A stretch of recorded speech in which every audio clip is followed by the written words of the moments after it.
Welcome to another episode of Marketing School. I'm Eric Su. And I'm Neil Patel. And today we're going to talk about how to rank for thousands of keywords quickly. Did you know you actually, when you have like a blog post, and if you go to neilpatel.com or quicksprout.com, you can see some of the posts that Neil has actually ranks for thousands of keywords on one page. How do you do that? My strategy is I release blog posts that are only a few thousand words. When you write a blog post that's 10,000 words, you don't know if that content is what people want. But if you write a blog post that's a few thousand words, you let it get indexed, you see if it's getting social shares, it's getting some rankings, you can then go into Google Search Console and see all the queries people are typing in to find that article. Now, don't look at these queries as keywords. Look at them as problems. When people are typing something in, it usually means they have a problem that they're looking to be solved.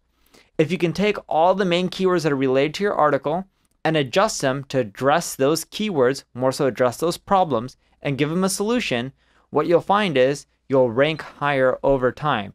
Now, you can't do the change slowly by adding in all these keywords. You have to do it all at once, in which you have to completely revamp your article, because then when you revamp it and then you submit it back to Google Search Console, what you'll notice is your traffic will go up within sometimes a few days all the way up to a few months. It usually doesn't take longer than that.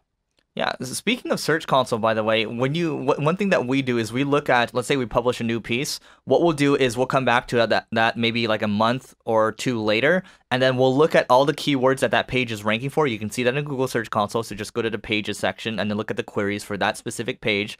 And then you want to look for keywords that are showing up in there, but you don't actually have that keyword physically on the page. Or is it physically? I guess it's not on the page. Okay, that's what I mean. So make sure that you're actually kind of littering these keywords in there. Or to Neil's point a little earlier, if you're not if you don't think that keyword is relevant to add to the page, maybe you might make a new page or a new article to kind of solve that question.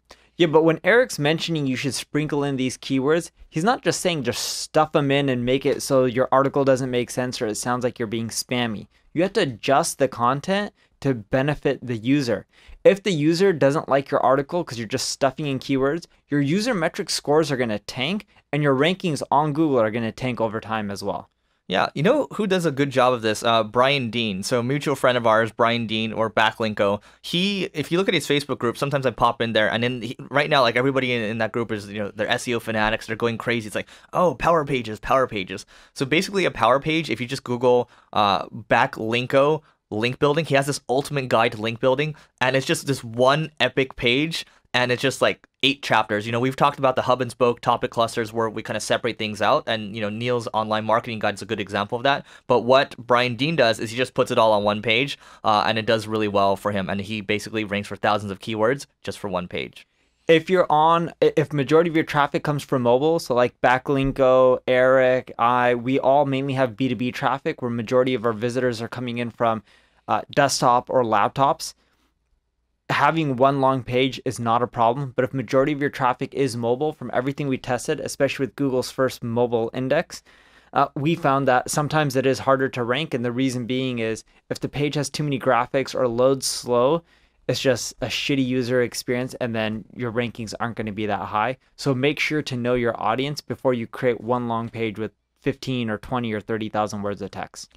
Is there anything else? I mean, obviously, we would recommend that people build links, but you can't really do that quickly unless you've...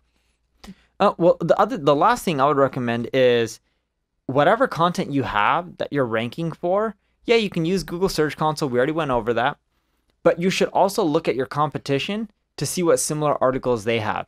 And you can plug in their URLs within AHREFS, and it'll tell you all the other keywords that they're ranking for.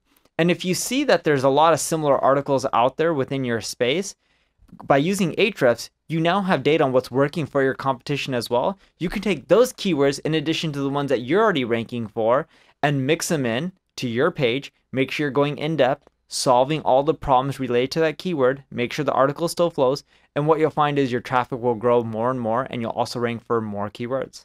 Yeah, and to Neil's point, I mean, using the AHREFS Content Gap Tool is going to show you, like, if you put in like 3 or 4 competitors in there, it'll show you a bunch of keywords that they're ranking for that you aren't ranking for. And I do like how they organize their keyword their Keyword Explorer tool. It makes things very simple, and basically you can do this maybe once a quarter or so, just organizing everything and strategically taking yourself out of the day-to-day and going out to implement this stuff. Because if you don't take yourself out of the day-to-day, you're not going to think about this, and you're just going to be stuck on the hamster wheel over and over, and that means you're going to be doing the same things that everyone else is doing, which means you're not getting exceptional results. Anything else? That's it for mine. All right, so go to singlegrain.com/survey. Please just take 2 minutes out of your day, and it's going to help improve this podcast, and we'll see you tomorrow.